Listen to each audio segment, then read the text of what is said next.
If you're anything like me, then you'll agree that vacuuming is one of the least enjoyable chores to do. So with the recent release of the Roborock S7 into Australia, I thought I'd pick one up to see how it goes. In today's video, I'll show an unboxing and go through the initial setup of the Roborock S7. And in a future video, once I get to know the robot, I'll share my thoughts and how well I think it works in my apartment. So let's have a look what's in the box. So first up, we have a very hefty manual. That's a lot of information to read. Fortunately, it's in many languages, so it's not all just English.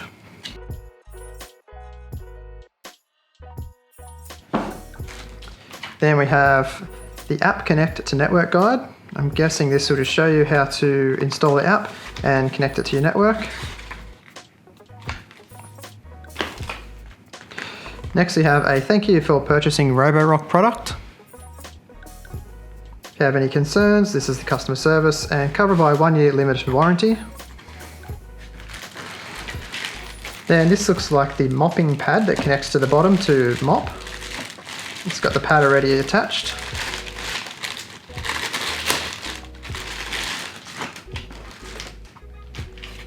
Now the pad itself actually feels quite soft. I think it's attached just with Velcro. So it's removable and washable. Actually feels really nice. And then we have the power cable. In my case, it's suitable for Australian plugs.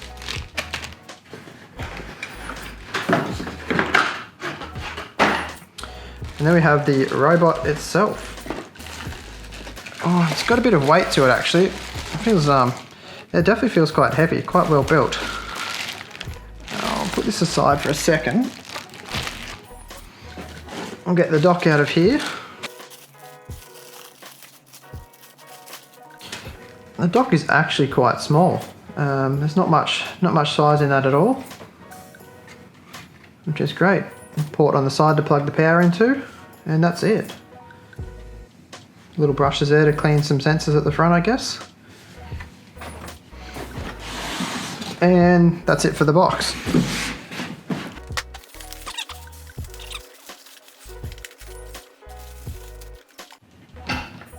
And that's it, that's the Roborock S7.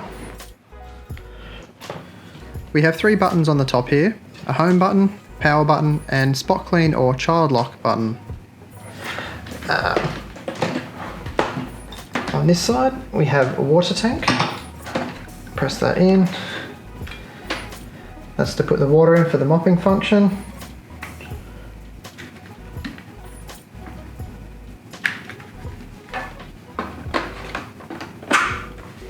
That lifts up here.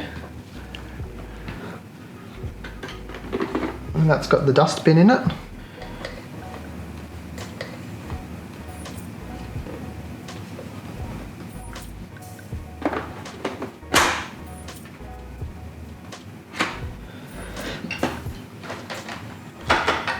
And then on the bottom, we have a collector brush, main brush, some wheels, and this is where the mopping pad connects to.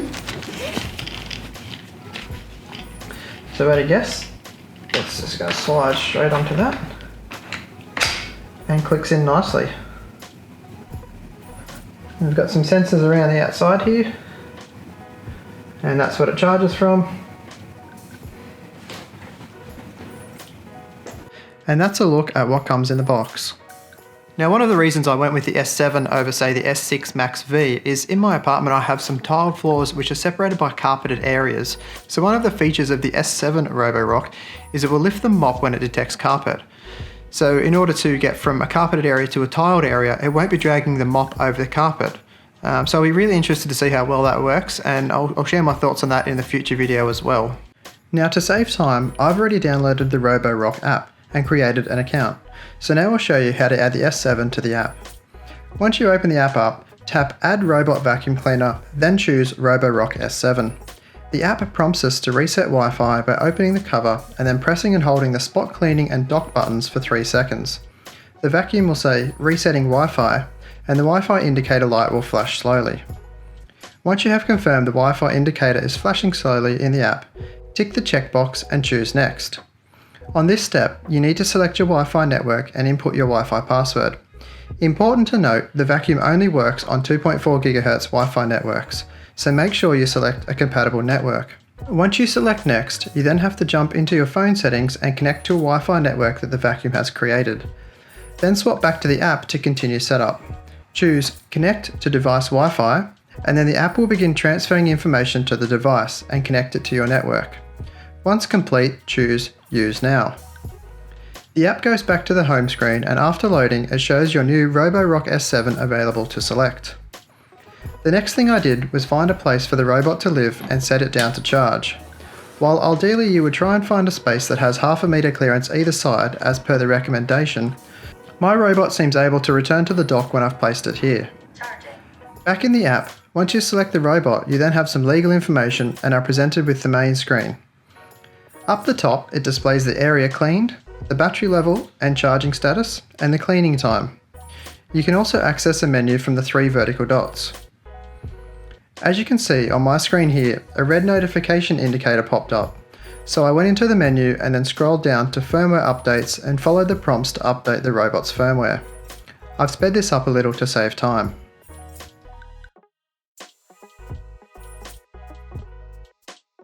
Once that was done, I went back to the main screen and then down the bottom selected Clean. This initiated the first clean, whereby the robot left its dock and began to map out my apartment. You can watch in real time how the LiDAR picks up walls and objects and displays them on the map. Ideally, for this initial clean, you want to clear as much floor space as possible. Remove any cords and things off the floor and open all doors to allow it to map your home thoroughly. This may take an hour or two to complete, and if the battery is running low before completing the map, it will return to the dock, recharge, and then continue where it left off until the mapping is complete.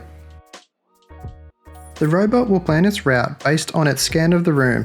It then splits each room into squares, cleaning the edges of the square first before covering the inside in a zigzag pattern.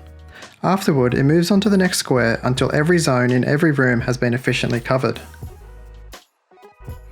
Once complete, the robot will return to the dock to recharge, and the app will display the completed house map. One option I recommend enabling is map saving. Map saving lets you set up room naming, specific scheduling, cleaning routines, and multi-level mapping. Below here, tap Edit to go in and adjust the rooms, give them labels, customize the cleaning on a per room basis, and set a cleaning sequence. You can then also set schedules so the robot cleans automatically. Choose a start time and how often you would like the schedule to repeat. Then adjust the cleaning settings for vacuum power and mop intensity. And under level selection, choose your saves map, and then you can choose specific rooms if you don't want to do the whole home. After each clean, it's a good idea to empty the dustbin. To do this, lift the flap and remove the bin. Then the front opens up to let you shake out the dust, and you can also give the filter a clean here too. Place the filter back inside the bin, and then the bin back in the robot and close the flap once done. Dustbin installed. So that's it for this Roborock S7 unboxing and initial setup video. Make sure you hit subscribe and tick the bell icon so you don't miss out when I upload my full review after I've had some time to put it through its paces. If you found this video helpful, I'd love if you could give it a thumbs up and share it around as it really helps this channel grow, and I'll see you soon.